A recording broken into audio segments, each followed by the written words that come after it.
Advanced manufacturing is really, here at McMaster, the study of manufacturing processes. We're looking for ways to improve those processes, really focused on productivity, quality, cost reduction, and then a really big element on innovation. How can we enable innovation? How can we take ideas that our students have and realize them as prototypes and components that can go into improving our future and really having an impact on society?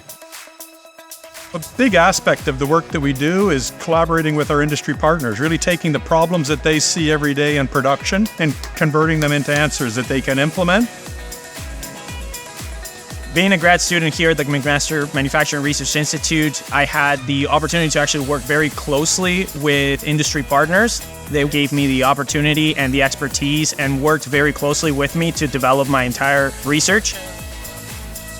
Converting your interests and the things that you've gained experience in into that kind of industry is a really great way to create a career for yourself in advanced manufacturing.